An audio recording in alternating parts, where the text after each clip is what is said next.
desculpe. André Luiz fala isso antes desse encarceramento futuro. E nós estamos vivendo isso nesse momento. Então, por que estão se multiplicando? É atividade intelectual? Não necessariamente. O que ele mostrou? Que a lesão existe, é uma questão do envelhecimento, porém, não é isso que causa demência senil. Não é uma relação direta, porque pessoas com lesão não têm a demência. E ele fala como manter sua saúde mental apesar do envelhecimento. E o que os cientistas falam? Amor. Amor. Alegria. Felicidade. Mas peraí, a felicidade não é gozar? Não. Não. Lembra dos 6 genes que se desenvolveram e nos deram como herança essa capacidade de conexão dos neurônios, aptidão intelectual? Pois é, está chegando o momento da cobrança. Nós vamos passar de fase. Você está aproveitando essa conectividade neuronal? Não? Então, infelizmente, você perderá o usufruto deste presente que nós recebemos. Então, quando a gente fala de Alzheimer, tem alguns aspectos que a gente deve trabalhar. Então, com relação à visão espírita do acontecimento, nós temos essa fala de André Luiz, e ele fala em mais de um livro sobre essa conformação. Então, a primeira vez que eu ouvi falar, na época, encarceramento, eu pensei assim, deve ser a loucura, fiz uma associação, e muito depois, quando começou a se falar do Alzheimer e esse prognóstico, são 5 milhões nos Estados Unidos, há um crescimento exponencial, que em 2050 será um número muito expressivo, e eles associam a atividade... Não. Aí me veio, peraí, mas não seria isso? Porque tudo que acontece na vida tem uma função, gente. Tudo. As pessoas hoje estão perdendo a objetividade com relação à existência. Então, as virtudes são universais. Não importa se você é cristão ou não. As virtudes definidas como o mérito acima de qualquer, numa área, está na Grécia, está no Egito, está em toda parte. É multicultural. Então, as virtudes são importantes. Então, quando você perde de vista os chamados valores morais, você começa a ter problemas. Então, esse encarceramento de André Luiz, eu fiz uma associação direta, porque o que é o Alzheimer se não um encarceramento? Você tem um corpo fisicamente saudável, um coração perfeito, pressão arterial, tudo, né? Então, um doente de Alzheimer na família, um coração de ferro, vai viver muitos anos saudável, e aí você pensa assim, meu Deus, quantos? 30, 40 anos, totalmente dependente. O seu corpo funciona, nossa, e não é um, não é dois, muitos. Agora, olha que coisa curiosa. Essa cidade que nós escrevemos na Colômbia, que tem uma incidência desse Alzheimer precoce, que eles deram até uma associação hereditária, é hereditário, está associado, eles foram mapear esses genes. Olha que coisa interessante. Que coisa interessante para fazer uma analogia com relação à reencarnação, né? Eles foram mapeando, porque em derredor eles não têm essa incidência, e chegaram a conquistadores espanhóis que chegaram à região no século XVI. Porque hoje a gente já está tendo material para fazer comparações históricas. Né? Antigamente ficava muito difícil você fazer associação da reencarnação com determinadas estatísticas, a gente não tinha estatísticas, mas o tempo está passando e a gente está tendo instrumentação para fazer isso, e já estamos começando a fazer associações. Então, esse gene que causa esse Alzheimer precoce foi mapeado e veio com os conquistadores. Seria que não seriam os mesmos conquistadores? Talvez. Não estou afirmando, mas é uma probabilidade. Se a gente fizer um raciocínio, uma extrapolação, não é bem possível?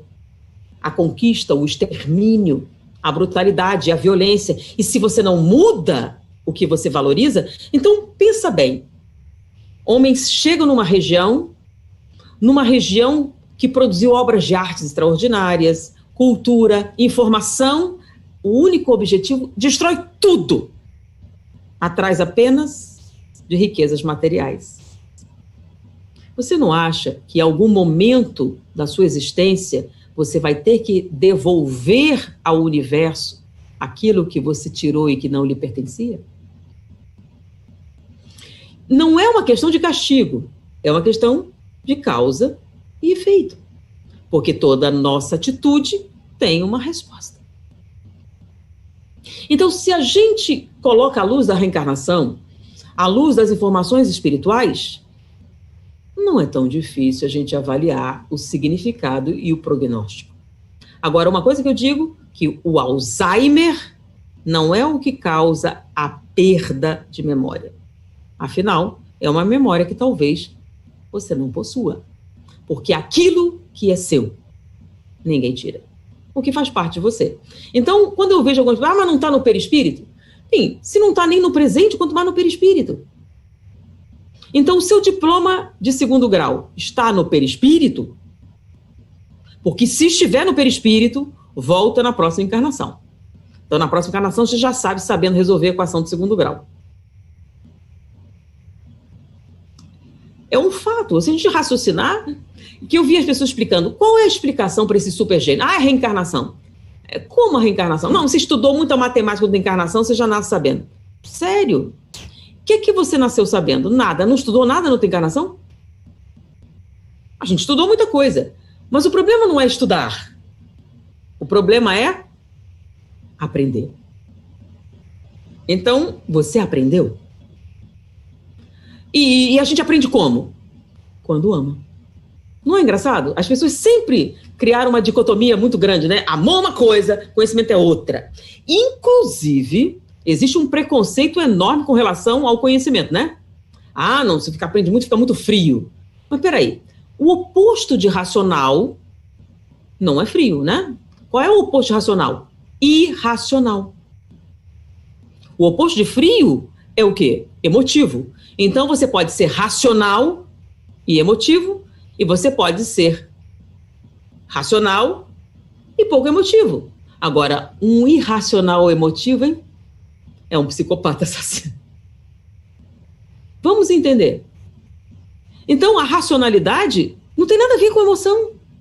Então, uma pessoa profundamente racional, uma pessoa que produza muito conhecimento, pode amar, se apaixonar, gostar de dança, de balé, de música, de arte. Existe alguma impossibilidade ou incompatibilidade entre racionalidade e sentimento? Desde quando? Isso é uma falsidade ideológica, tá? Agora, eu sou muito emotivo, mas não sou racional. Então, do que estamos falando? De alguém borderline.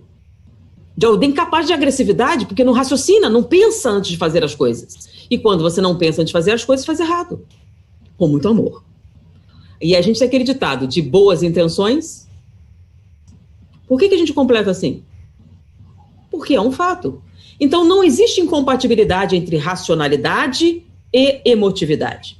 Emotividade é uma questão de sensibilidade. Então, se você é emotivo e racional, nós temos produções artísticas maravilhosas, nós temos uma capacidade de superação fantástica, produtividade, sensibilidade, alteridade, tudo que é bom.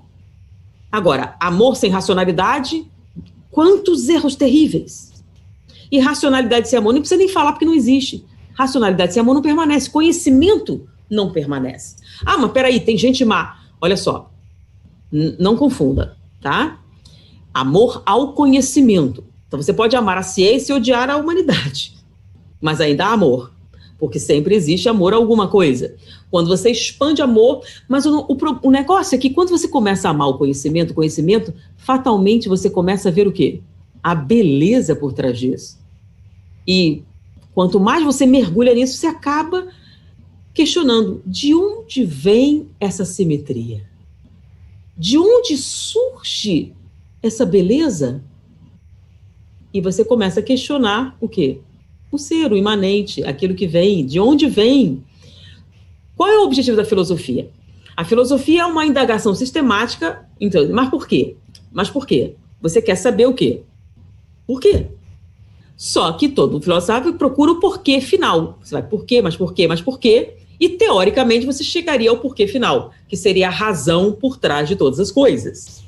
E o filósofo chamava isso de logos, a razão por trás de todas as coisas. Quando eles começaram a questionar que deveria haver um porquê final, a razão por trás de tudo, eles chegaram assim, mas será que essa razão final é inteligente? Será que o logos é inteligente? O que eles estão questionando? Uma coisa que hoje a gente aprendeu a chamar de Deus. Então, quando você pega o livro dos Espíritos e diz que é Deus, Deus é a inteligência suprema, causa primária de todas as coisas. Mas espera aí, isso é o logos? Sim, é o logos senciente. Posteriormente a gente chamou de Deus, mas a palavra Deus no início não tinha essa conotação, tá? Deus era só um ser sobrenatural. Logo, sim, era a razão por trás de tudo. Então, a definição espírita de Deus não é aquela comum. É a definição da razão por trás de todas as coisas e uma razão intencional, senciente.